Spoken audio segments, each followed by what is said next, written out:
Hello and welcome to MetalCast from Metal Coffee Shop. My name is Heidi Ellsworth, and we're here today to talk about one of the leading topics in technology today, and that is AI. And who would know, who would think that AI is playing such a huge role in construction and in the metal construction industry? So we had to invite Sebastian Jimenez to this MetalCast to find out what is going on with voice activation, with AI, so many great things. Sebastian, welcome to the show. Thank you. Thank you for having me on, Heidi. Super excited to be here and super excited to share a lot of good stuff. You are on the cutting edge, and I am really excited to hear about it. Before we get started, go ahead and introduce yourself and tell us a little bit about Rilla Voice. Yeah, so I'm Sebastian Jimenez. I am the founder and CEO of Rilla Voice. We are the leading speech analytics software for the roofing or home improvement industry. And what that means is when salespeople go out and talk to their customers in homes or their businesses, if you're doing commercial, they record their conversations with the Rilla Voice mobile app that they can activate from their phones or tablets, just like a mobile app.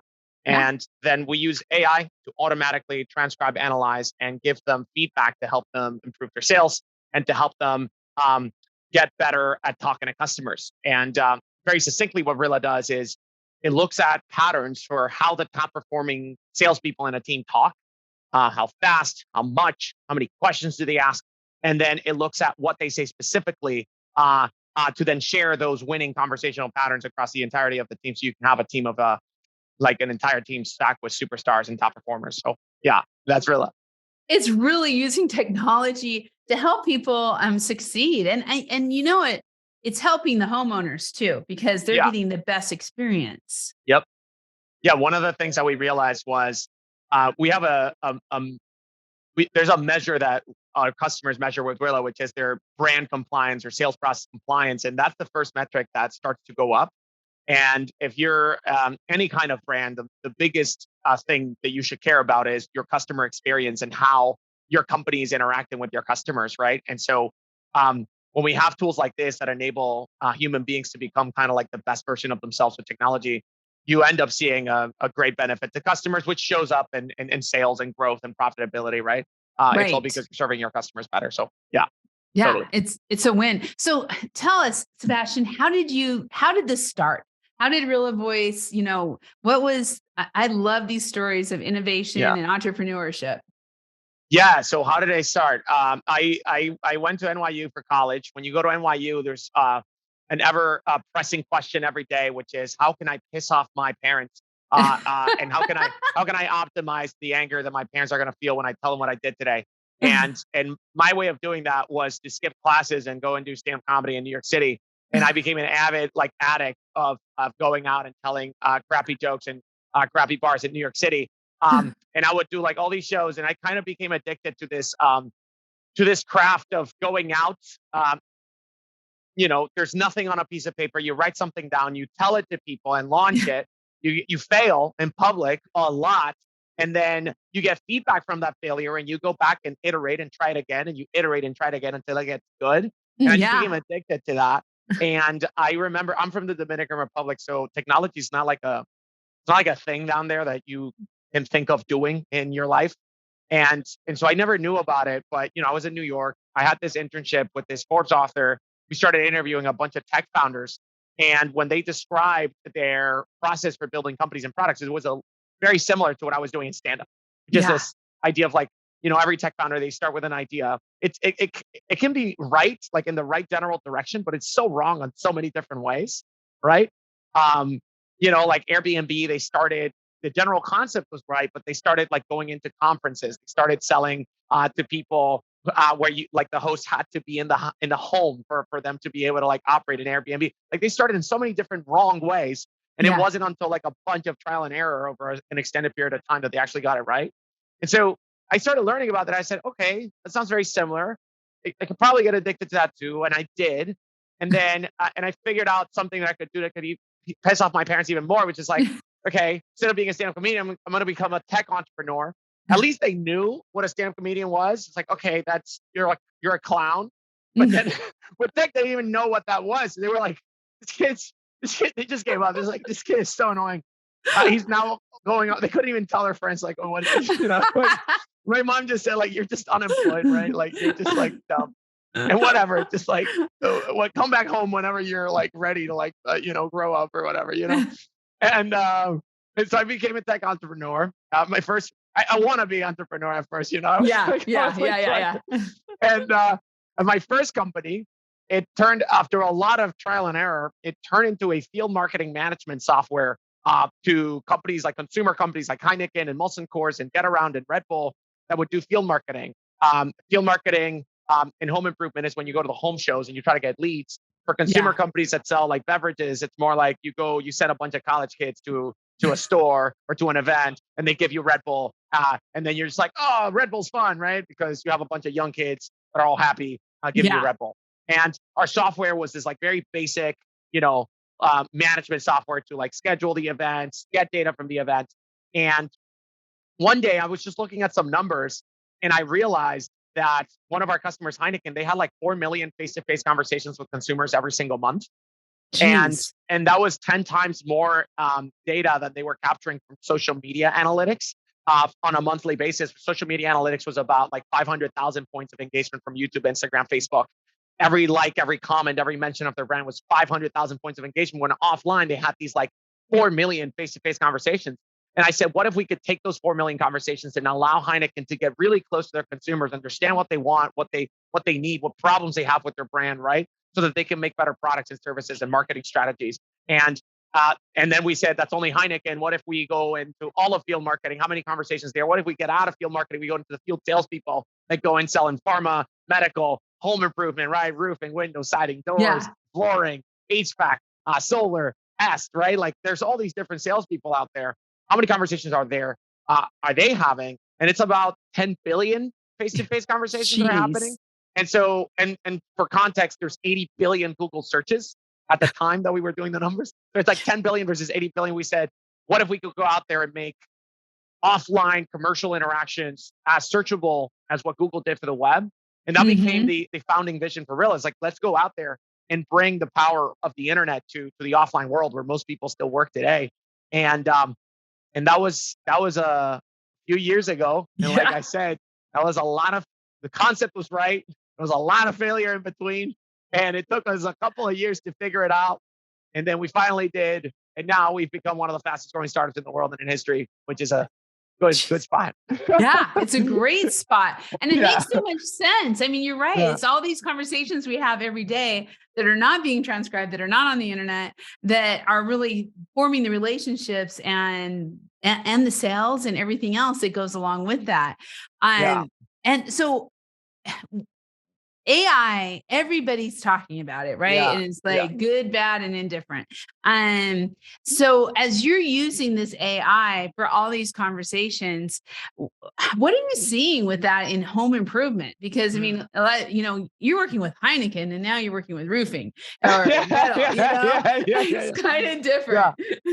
I would actually say that in home improvement, one of the reasons why we've been growing so fast in this market, and this is kind of odd for people in New York and Silicon Valley, home improvement companies in particular are incredibly tech savvy and just highly sophisticated businesses that because it's just like, it's a highly competitive industry where, homeowners, if you're selling residential, are only going to make a purchase like once or twice in their lifetime for your target market.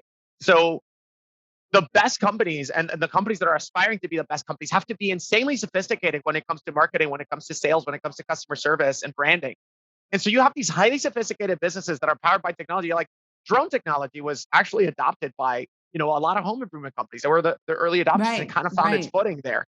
And of course, it's not going to be featured in TechCrunch because, VCs are not on Twitter talking about it. But just because VCs are not talking about it on Twitter doesn't mean that it's not a really important part of the economy, right? Not it's just happening. It's like a huge, like you're just roofing alone. It's like a $60 billion industry or something like that. I mean, and everybody needs one. So there you go. Yeah. And so I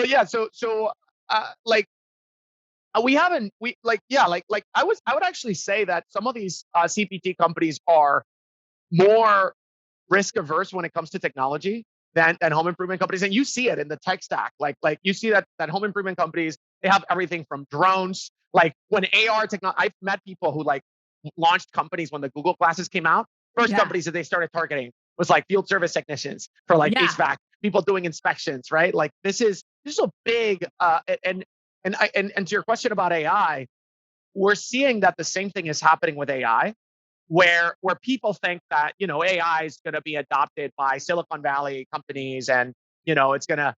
Well, what's actually happening now is that there's a moment in time that's happening right now where Silicon Valley is suffering right now. For the last 10 years, in a very low interest rate economy that we were living in, um, you as a tech company, it was a very easy path to just become a tech company by selling products to other tech companies. And that just became the norm. Because what would happen is VCs had a portfolio, a very large portfolio of tech companies. And if you were a startup in Silicon Valley, you would just come and say, like, hey, I have this little plugin for your thousands of portfolio companies that they can use to like make their little videos a little bit better. You know what I mean? Yeah. And Yeah. value you at like $1 billion, right? Interest rates go up, and that entire economy, that entire pyramid just falls to crap. And SaaS companies are suffering. Companies that are selling to tech companies are suffering.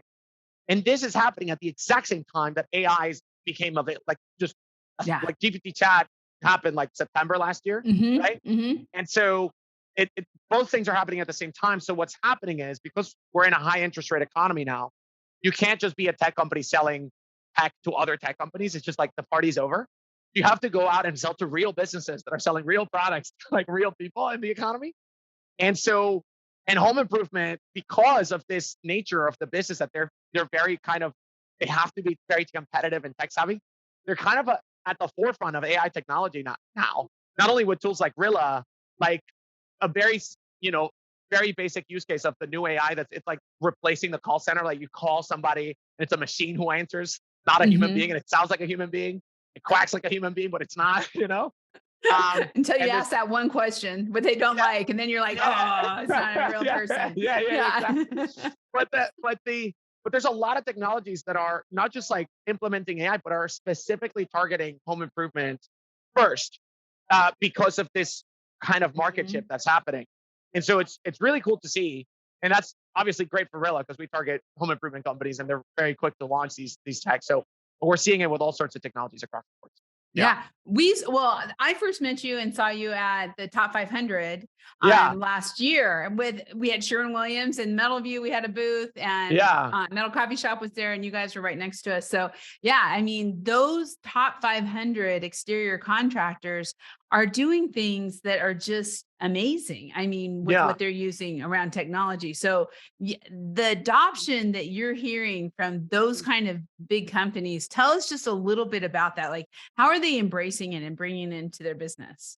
So perfect question. So they're using tools like Rilla. So Rilla, what it allows you to do fundamentally is to do virtual ride-alongs that are 100 times faster, better, and more efficient than doing just traditional physical ride-alongs.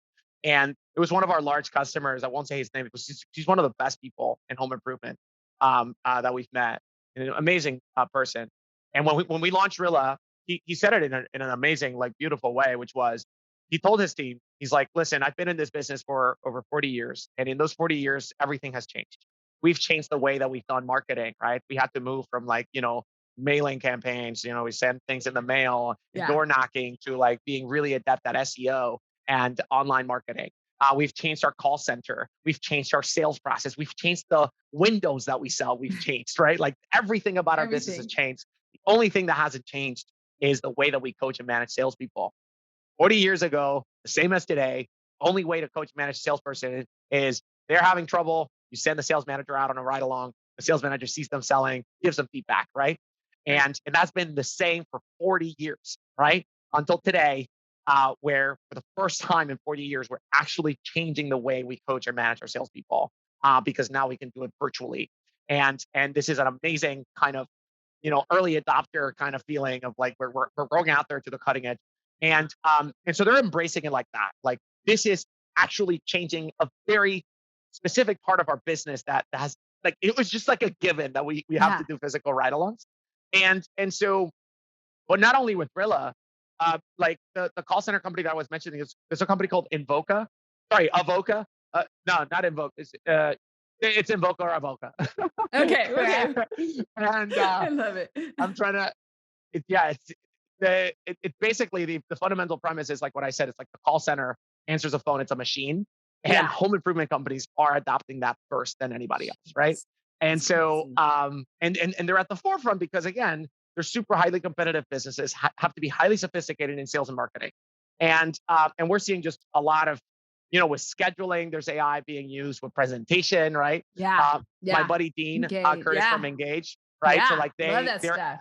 they're adding AI to like design your presentation. So it's like really it's taking over in a big way and in a fast way, Mhm. and it's being adopted by the top players, which is great to see. Because it's like, yeah, it's like when the I history books are written, they're gonna look back and say, okay, just like the first people to adopt electricity were the bankers in New York. Well, the first people to adopt AI were the roofers going out there I'm telling you, in Ohio. I was just with a contractor last week who was using chat to create his SOPs. I mean, so this Yeah, isn't just for sales yeah, and marketing. This is, job for everything. descriptions, you Yeah, name it, everything. But you know what? A lot of these, what I've seen, and it's interesting, is because you have a lot of owners, right, yeah, who tend to be visionaries, and they are adopting, and they're saying, we're bringing this software in.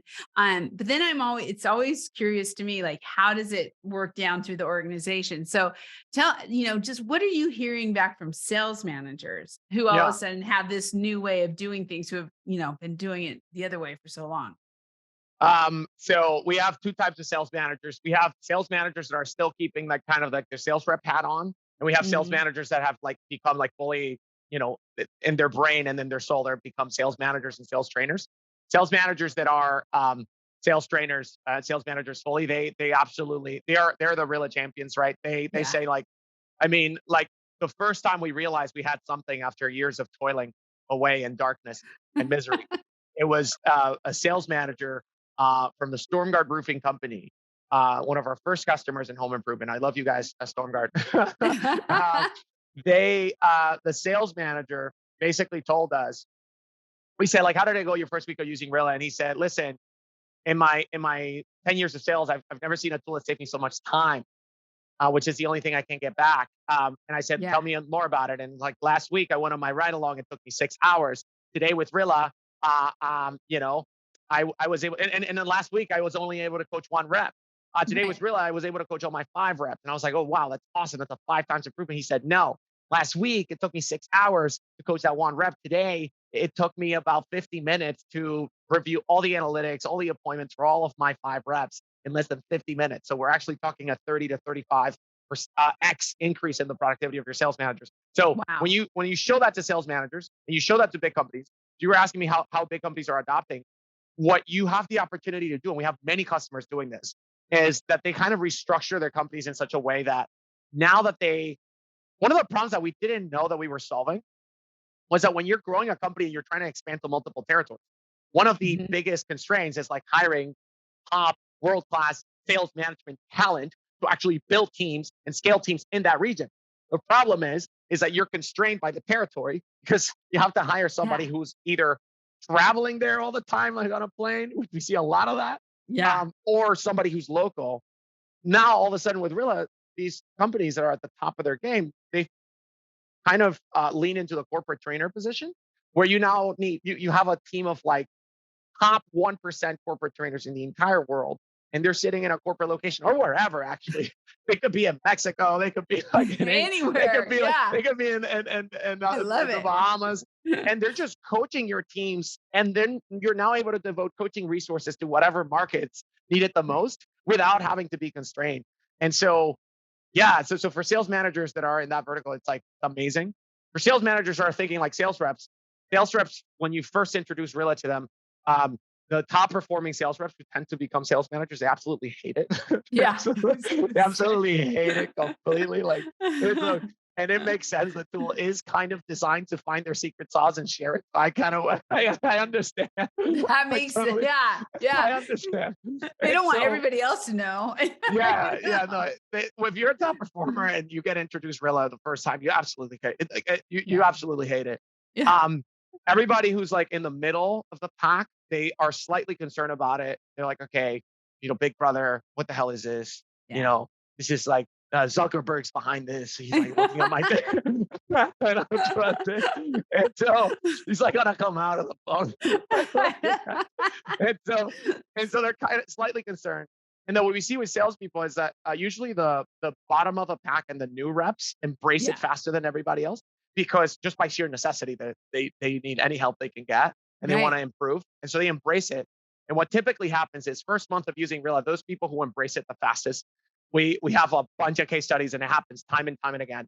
They improve their sales by like 30 or 40% on average first few Uh, months. And That's then when that happens and a lot of the times what happens is the top performers face competition because there's top performers in town. And when that happens, it's kind of like when Steph Curry and the Golden State Warriors just like started throwing 3-point shoot, like just like yeah. literally just Yeah. beating the crap out of everybody. And everybody's like, yo, hold up, like what is going on? Yeah. And then everybody has to be like, okay, we need to practice the 3 points. It kind of becomes that kind of dynamic where okay, everybody realizes like, okay, the game just changed. Yeah. And if I want to be at the top of my game, I need to do this. And then what we see is that the top performers then embrace it and then become the power users. And then they start improving by 15-20% from their baseline, which was already really high. So yeah, it They takes need to about be a month or pushed a two. little bit from the bottom. Oh yeah. Yeah. The top performers are certainly not the first ones to be like, hooray, I get to Yeah. share my secret sauce with everybody now. But yeah. And they get to listen to everything I'm doing. Yeah, No, yeah, yeah, no, yeah, yeah, I yeah, know, yeah. I know. Yeah. Well, okay. So along that lines, MetalView, which is a program that's out from Sherwin-Williams that Yeah. is taking the cream of the crop of Mhm. technology and strategy, consulting, training, all of that, and really helping contractors to sell more metal. I mean, bottom end of the line, sell more metal roofs. And you've just Rilla Voice has just become a part. I think last couple months has become a part Yes. of MetalView. Tell me a little bit about, I mean, now just in listening to you, Sebastian, I'm like, my mind is whirling because Yeah. I'm thinking, yeah, for a salesperson who maybe really knows how to sell shingles, or maybe they really know how to sell windows. Now all of a sudden you throw metal roofing in there and say, we're Yeah. going to sell metal roofing. Yeah. This can really help them Yeah. get there fast. Right. Yeah. I mean, like what the program is, by the way, like really, really cool. The fact that you're like trying to help regular exterior contractors to become metal roofs. Metal roofs are great, high margin, high profitability, great, Long great market, lasting. right? Yeah. Well, Yeah. yeah. It's a great market for that, especially with it's also kind of like recession proof in a way because the people who buy metal roofs tend to have deep pockets. So Yeah. for contractors out there, They yeah. do. They But, do. and so one of the things that we see is like it's the transition to selling metal roofs is kind of like the transition to selling. It's like when you're an insurance roofer going into like selling retail roofing. It's Yes. like Yeah. you have to like sharpen your skills massively Hmm. because you're going from insurance to when insurance it's just like hey like we got you a roof for free man like do you want to Right. take it. Yeah. it's like Exactly. it's like hey Exactly. how about like I get like your insurance is gonna pay for it and it's just like walking the like the wholesale and insurance is like trust me this is not a scam. Right. I can get you that roof for no down payment. Yeah. Your insurance is gonna pay for it. Yeah. Yeah. Yeah. I know. And they people are like, what? Well, unless you live in Colorado and you get one every Yeah, year. So yeah. yeah, exactly. And so you're like, huh? And so it becomes a fundamentally different sale when you're like actually trying like having to like hey, Yes. your cash, you're gonna have to pay $20,000 for that roof, and they're like, huh? Yeah. 6,000, $10,000. So it's kind of like that because usually metal roofs, you have to sell the value about why you have to switch into it. It's a new concept, it's a new technology almost, right? Because it's Yeah. being adopted. Hmm. And it's becoming very popular. And Hmm. it's kind of like you have to make the case to the customer and selling them the concept, right? And it's a great it's a great concept to sell because at the end of the day, it is better for the customer, long lasting. It's better for the company, higher Yeah. profit margins, right? So it's just having to train and coach your salespeople to have to sell something that's a little bit harder to sell because it's like a little bit higher price, right? But Yeah. then how do we sell that concept to the customer? And that's selling that concept, it becomes a difficult thing, right? And it's like sharpening those sales skills so that you can do that appropriately. So yeah, Yeah. it's a And great, yeah. You know what I love too is this combination, because I'm just thinking of what Grosso University is doing right now Mhm, with, just sales training and mhm. LMS, and where people can really learn. And so once they get through this class selling, Yeah. and I have to say, CCN Certified Contractor Network is also doing training and helping Oh, that's contractors reach awesome. that next voice, right? And so Yeah. once they get this training, then by incorporating Rilla voice into their program, you can kind of figure out, what did they hear? What did they catch? How did that training go? How do we have to tweak the training too? So So to yeah. me, it's kind of like, it's not just the person, but it's also the tools that we're giving to the people to really understand how effective they are. Yeah, we've had a great partnership with Grasso that you mentioned for a while now. And and we love that kind of partnership because the whole point of Rilla is that you're going to make your sales coaches bionic and Right. better at doing what they're naturally great at, which is coaching and training, not just like Yeah. driving to the home and like sitting there for like hours, right? And with we've seen like customers, exterior contractors with Grasso, like there was one who actually started piloting this concept with us, which is what Grasso does is they have world-class sales coaches that are Mhm. remote. And what they'll do is that they'll put your team on Rilla, right? And they'll coach them on the Grasso training. They'll give them the training. They'll put them on Rilla and they'll see how they follow the proper steps in the sales process and and how to talk to customers and what to say specifically to create an amazing customer experience. And then they can like coach, hundreds of reps remotely at scale. So it's become kind of like a sales coach as a service, the program Yeah. that they have. Yeah. And they'll actually like help your sales managers. If you have a sales manager, become a bionic. If you don't have a sales manager, you go to Grasso and use Right. them as like Become your one. Yeah. like a sales Or manager get as a one. service. Yeah. And it's become a great concept. We have a contractor which literally goes into the concept of selling metal roofs. They improved their conversion rates by 40% in the first month. And all of what the Grasso coaches were coaching them to do was you go in there to sell a window and you come out of there with like a full package of things that you're selling that customer because you're Yeah. upselling because customer goes online, they have a pressing need for a window, but when they get a trained kind of design consultant who goes there and can see things that the customer might not know themselves that are, that need to fixing or that need replacement, you know, you Right. go in there, a metal roof that they might not have heard of, but it's like super high quality. It's going to make the value of their home better over time, right? You go in there, sell a window, you come out of there with like a full package, and you just raise Yeah. like your average ticket by like 10 times, right? And so, um, yeah, we've literally seen this happen already with companies that just by coaching them to upsell, you can generate much more profitability for your Well, business. So you know what? There's a need. And whenever there's a need, because people don't have the time, they don't want to go out and, have to go to 10 different companies to get 10 different things going. So yeah, once yeah, yeah, yeah, yeah. once you build that trust with one contractor, you're just like, yeah, you can, yeah, we need a roof. Yeah, we need Yeah. siding, we need an outdoor living space, whatever it may be. And I think that is very much part of the times that we're in, just in how busy people are. And so gaining that trust, and I love the fact that you can figure out if they're missing that step or not Oh by yeah, having you Rilla. can like literally track if the rep is even asking for the sale, Right. Yeah. asking for the upsell. Like, are you even Yeah. attempting, right? Like a lot of the times people people love to buy things that Yeah. often. They just hate being sold to. And you'll be Yeah. surprised that if you just ask people like, "Oh, I see that you have kind of like this roof is kind of looking like a little bit old. Like, have you ever thought about?" I was like, "Oh, actually, yeah. I was thinking. I didn't know you guys." I was like, "Oh," and you just open up a can of worms I that can know. lead you to just by asking for it. You'd be surprised by the amount of average reps or reps that are underperforming that just like simply like don't ask for the sale. It's Yeah. crazy. It So is crazy. Oh my yeah, gosh. Okay, Sebastian, this has been the best metal cast. I have to tell you, thank you. I have loved this.